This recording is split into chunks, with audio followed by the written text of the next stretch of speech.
Okay, it's 5 o'clock. I'd like to call the meeting to order. Roll call. Mike Holden. Here. Tony Corpy. Terry Murray. Here. Roxanne Skogstead Deach. Here. Michelle Hebner. Here. Heather McBride. Here. Ted Saxton. Here. Kevin Grover. Here. Via FaceTime. And Ella Barr Jeffries. Could we please stand for the Pledge of Allegiance? I pledge allegiance to the flag of the United States of America and to the republic for which it stands, one nation, under God, indivisible, with liberty and justice for all. Approval of agenda. Could I have a motion to approve the agenda as presented? So moved. Second? I'll second. Any discussion? All in favor? Aye. All opposed? Motion carried. Open forum. Anyone for public open forum? Stacy. Can I get a motion second? I second. I'm Rock. motion. Yep. Oh, you're good. No one for public open forum. So second item is the Minnesota State High School League video, Why We Play.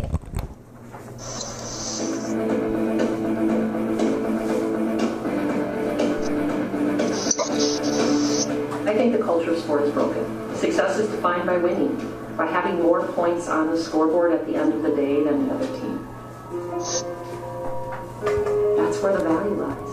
And whose name is in the paper the next day? And who had the most points? And who had the most rebounds?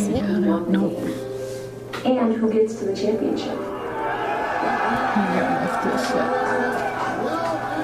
No, just, okay, just hold it like that.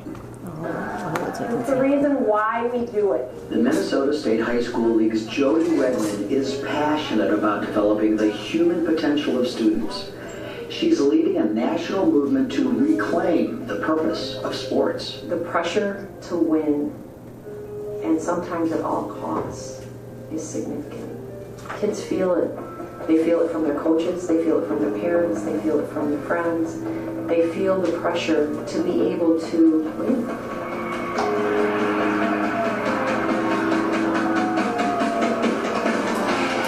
When we think of how our culture values high school sports today, certain words come to mind, and that of former coach and NFL star Joe Ehrmann. Destructive. Expectations. Regressive. Trophies. Ooh. Win at all costs. Lack of value. Win at all costs. Lack of value. Yes. Missed opportunities. Zero fun, sir. Zero fun. Misguided. Unfortunate. Unfortunate. Sad. When we look at education-based athletics and what a trophy means, I think it's about the experience. It's about what did we provide those students that was life-sustaining through trying to get the trophy. Today's student athletes feel the pressure to compete at a high level, so they drop out of sports. 70% quit by the age of 13, and they miss out on a big educational benefit. There's a University of Kansas study that draws a correlation between kids who participate and are involved in high school athletic and activity programs. Students that are involved in those activities do much better academically than students who are not. The research shows that the reason for that is school connectedness. It's been amazing what we've learned. 5 years ago, Mounds View High School began to survey their students, asking what they really get from being involved in the school's athletic and activity programs. I was shocked to find out that our coaches and advisors are equally as important in the lives of our students as our teachers. It was a game changer for us. Our whole district, and where we're going and how we value activities, it's not after school. It's part of the educational process. It is no longer an extra. We've defined that, and it's something that we value every bit as much as what they do during the school year. The purpose of high school athletic programs is not to develop college or professional athletes.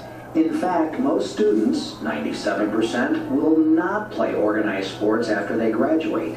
Instead, these powerful mentors we call coaches have 4 years to make a difference in kids' lives, to teach them life lessons that will help prepare them to be successful in life. Well, I will be honest, our goal is to win.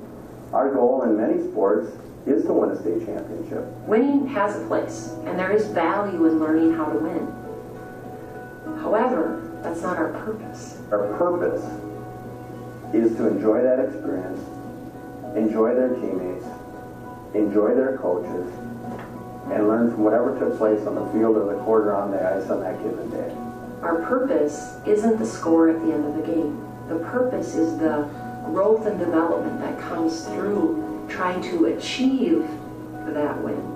3 objectives I have. I want them to be a better baseball player, a better teammate, and a better person at the end of the year. We're working with coaches to develop their own purpose statement. So why do I coach the way that I do? It comes because I had a couple coaches in my life that touched me and changed my life. Joe Ehrman has been called the most important coach in America and a leading voice for change in how we coach our kids in sports today. Why do you coach? Is it about you or is it about your players? A transactional coach is basically a coach that uses his platform and position for his own self-edification, for his own identity, his own empowerment at the expense of the development of their players. It's kind of, if you meet my needs, my demands as a transactional coach, then I'll give you playing time, I'll give you praise, some kind of plaudits, but it's basically using young people. As a child growing up, I had a lot of transactional coaches when I was younger because I was a very talented kid. Once I got to high school, my head coach, I didn't have a dad, so my head coach was my dad. And he showed me I'm more than just an athlete. Transformational coaches basically understand the power, platform, position they have in the lives of young people, and they're going to use that to change the arc of every young person's life, to help them develop morally, ethically, socially, and emotionally. Transformational coaches mentor young people, and to mentor you have to build a relationship with people. Transactional coaches do nothing but monitor young people. They move them from drill to drill, season to season, no relationship, no contact. When I first started coaching, I only had one goal, and that was to win at all costs. And I don't use that term lightly. I know how it sounds, and I'm not very happy with who I was as a coach then. Now looking back, to be a better coach, you got to be a better you. And now our focus is much more on what I'll call trying to build a team family within the chemistry of our individual teams that I coach, and trying to find ways for our athletes to grow as people. Get excited, can't wait, let's go. Every day, Coach Troy Kors works hard to keep his purpose alive in everything he does, and he's helping his team student athletes to do the same. Good. Nice. What 3 words would identify you as an athlete? This is completely you as an individual, and what you want to get out of this sport? Family. Okay, how come? Because you basically feel like a family. You can go to them for anything. They'll help you with anything. The word I chose is friendship. During track practice, hanging out with people I know and just getting to know them. I chose responsibility because I feel like you have to be able to rely on others and you have to be reliable yourself. So I'm going to take 5, you have 6, you have 7. I grabbed 3 words as well, and mine goes like this. I coach to create positive relationships with my athletes so they know I care about them, while striving to be an authentic leader who they can trust as we both work together to discover joy in our sport and through competition. It was a good time, a 13.65? Yeah. Nicely done, well done, well done. Mostly in track just to have fun. Just because I'm not the best doesn't mean it's a problem. Well, the big group's kind of like a family to me. For me, it looks like we're enjoying ourselves more. The idea of sharing in something and enjoying each other's company and being a part of a sport we love to play. And for me, that's been the biggest change I see. For a coach to withstand the pressure of the current win-at-all-cost sports culture and to truly be invested in transforming the lives of students, there must be support. Support from school leaders, parents, and the community. For this to happen, we must want more for our kids than just wins, losses, and a good performance. We want to give them more. We want to give them a significant experience that's going to help them develop into people that are going to live in our community. We want to give them a way of being successful that will sustain them throughout their lifetime, not just until the season's over. So we have to align school communities around this idea that we are purpose-based, we're education-based. I want school boards to reclaim sports in the name of education. I think school boards need to make sure that we move away from this win at all costs. We need to start building a system where coaches are held accountable for the transformative impact they have in the lives of their students. It really boils down to, what do we want to give our children? Beyond the trophy, beyond just the win and the loss, beyond the trophy case. Hopeful. Filled with potential. Men and women have great character. Yeah. Confusion and mistake-making rocks. And every child feels loved and belongs. Connected. Greater relational capacity. Wow.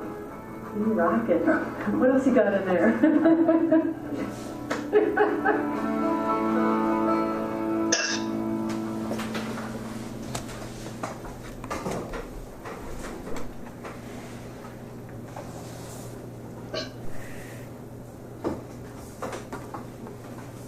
Okay, moving on to the consent agenda.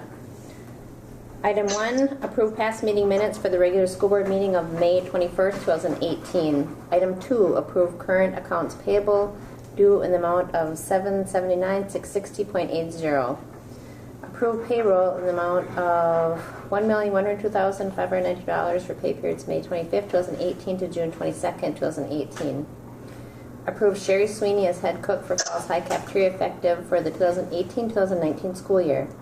Hire Brandon Vang as 1.0 FTE social studies teacher for the 2018-19 school year.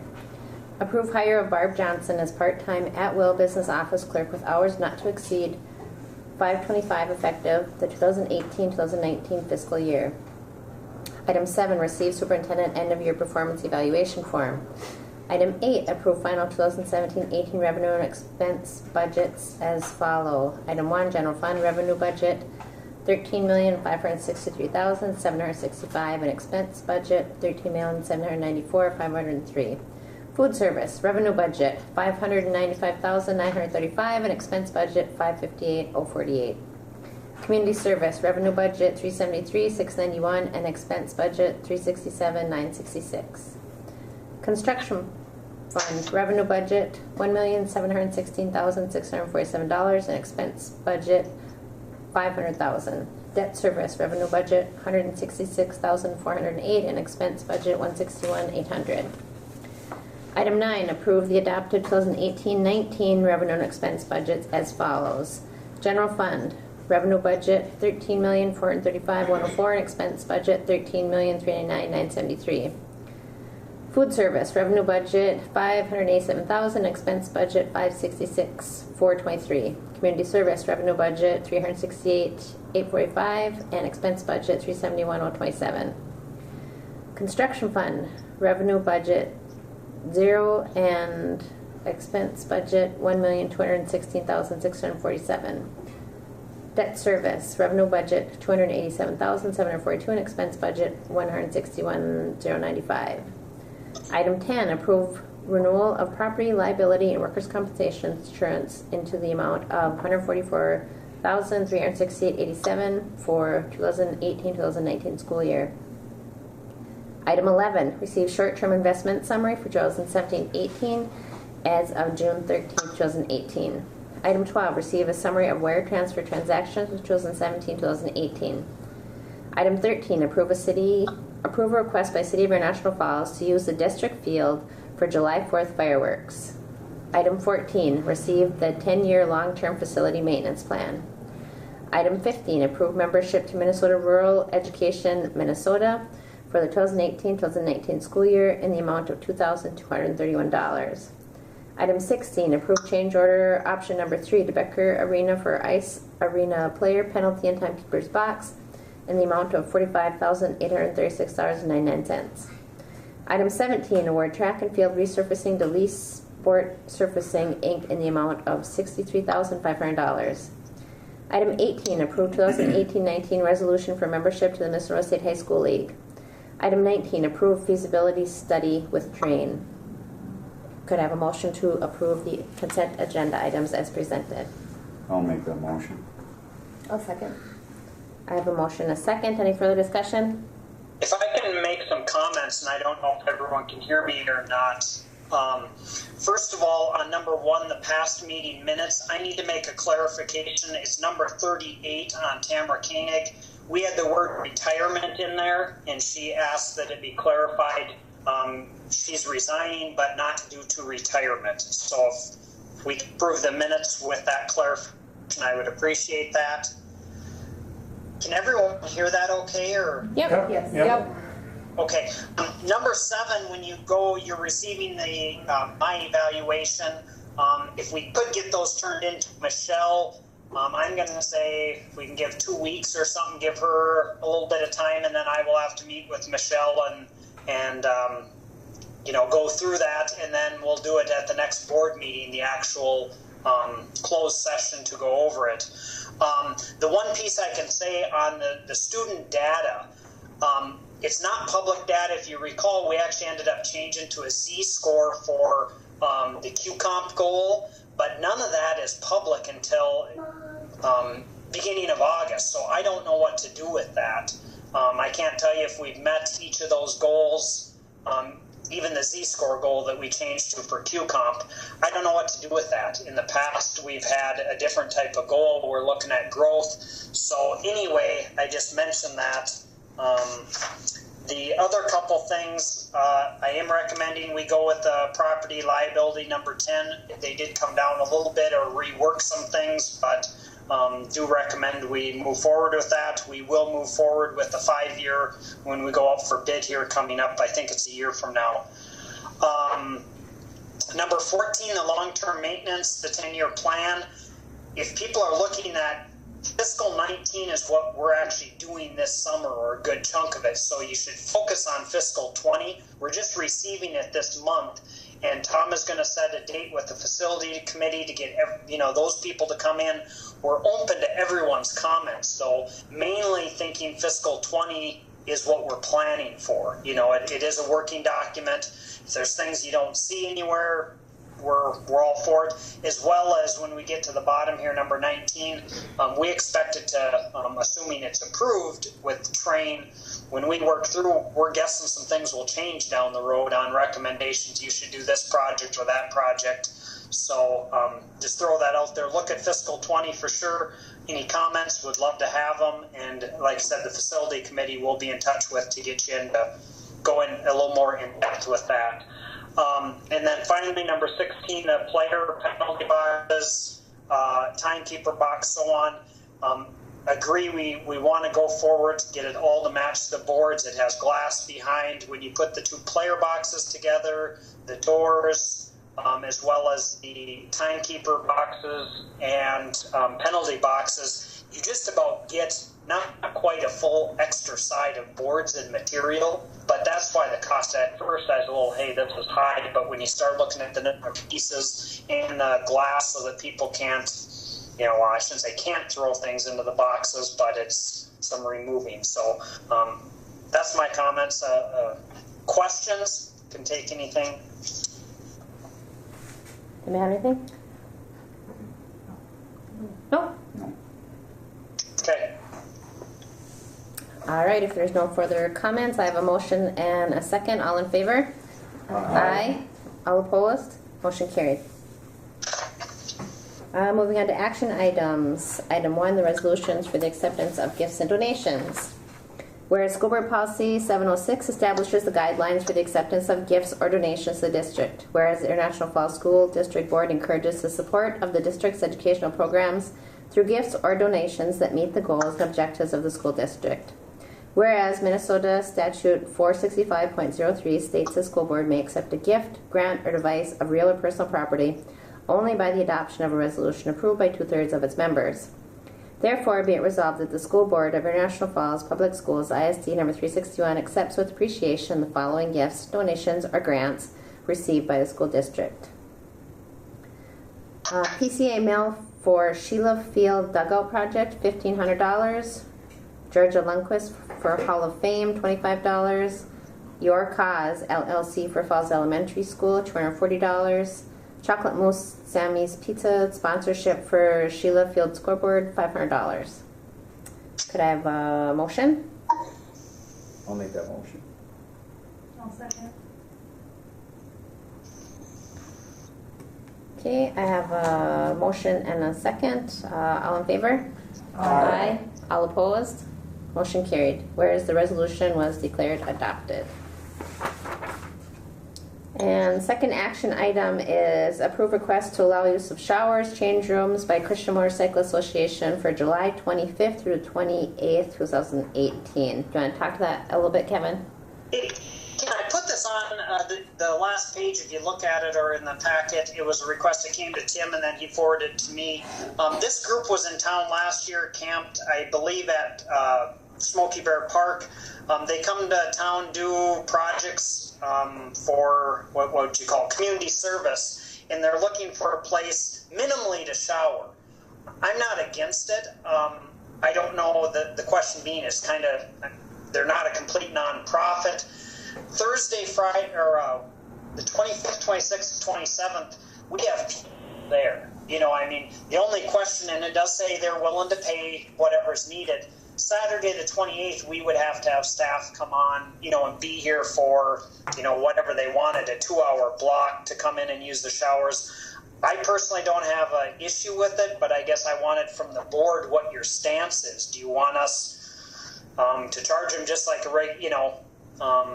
if some business like Voyagers National Park comes and uses the pool, we charge them as a business, you know, in that route, or just recoup our cost type deal? Or are you not interested in allowing the building to be, the city had no issue with them last year. Whether you want them to tent there, I don't have an issue with that either, you know, to be honest with you. If they wanted to be out back, they wouldn't have access to the building until we were open. So, like I say, it was just kind of a different request that I thought, you know. I have a question, Kevin. This rocks. Yep. I don't know if you can see me, but the question would be is how many other people have we had, or groups have we had like this that may say, hey, you weren't fair to me then, or whatever. I'm just looking in the interest of equality. I really don't know of any. You know, we let groups, like if a group wanted to come in, just say when we're in session. Of course, no students are around this time of year is also a piece that makes it a little easier. But you know, if a church group wants to come and use a classroom at night during the school year, we'll allow it. If there's really not a cost to us, we use it as a community service. You know, if a group wants to come in and rent the gym, we usually do charge them something because we're going to clean it extra. And so I guess, you know, with this, my thought is we would open it up and they wouldn't clean the shower every night. You know, they're clean now, ready to go. We would clean them on Saturday when they're done. So I'm thinking, you know, if we covered the cost of the custodian for Saturday morning and to clean it, it's probably as fair as we would be to any other group. Okay.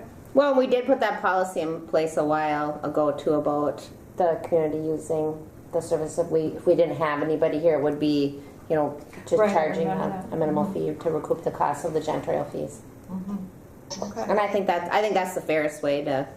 Yep, no, I'm on board with that. Mm-hmm. Okay. Would someone Can like we to make a motion motion? I'll make the motion. I'll second. Okay, Roxanne made the motion and Terry seconded. Any further discussion? All in favor? Aye. All opposed? Motion carried. All right, moving on to administrative reports. Melissa Tate. I don't have a lot to report. In June, you know, we're kind of closing out one year and beginning to plan for another year. I don't have any hard numbers for you right now as things are transitioning and things like that. Our carnival was a success on the last day, and I mean, overall, I think we had a pretty good school year, so I don't have a lot. All right. Tim, is that the enrollment data that we have? Is that what he was presenting? Yep, he have a printed document Yeah. for you. Okay, so everybody had a chance to look at the enrollment data. That's more of a please point. Okay. Moving on to you, Kevin. Okay, just a couple things. I don't have a whole lot. Rena, we're on track. Things are moving. They should actually be starting to put pipe in the ground this week. So if anyone wants to stop in and look, you're more than welcome when it's open. Mainly just working on end of the year stuff. Tim and I and Missy came back tonight, but are down for a day and a half. Administration training and work session. There's probably about 50 of us from the Arrowhead region. It's the first time we've had this opportunity. Good training today. We'll continue tomorrow for half the day or so and then be on our way back. Just a heads up, I plan on taking vacation on Wednesday, and then we'll be out again Thursday, Friday at another training. So if anyone needs me, contact me by phone. I'll stay in touch with the office, but I don't have a whole lot for you. Okay. Ella's not here. Any other committee reports? I've got some info from the rec committee. We made it so that the joint powers agreement will extend for a 3-year period. And also we are getting clarification on the different subcommittees that go with the rec committee, because quite a few people there didn't know, including myself, didn't know what the committees were and who was even on them. So this month, the meeting got rescheduled to sometime soon. I don't know the exact date, but we'll appoint people to those committees at that time. That's it. All right. It was a good. really quick meeting. Okay. Anybody have anything else? All right, motion to adjourn at 5:26. I'll make that motion. I'll second. All in favor? Aye. Aye.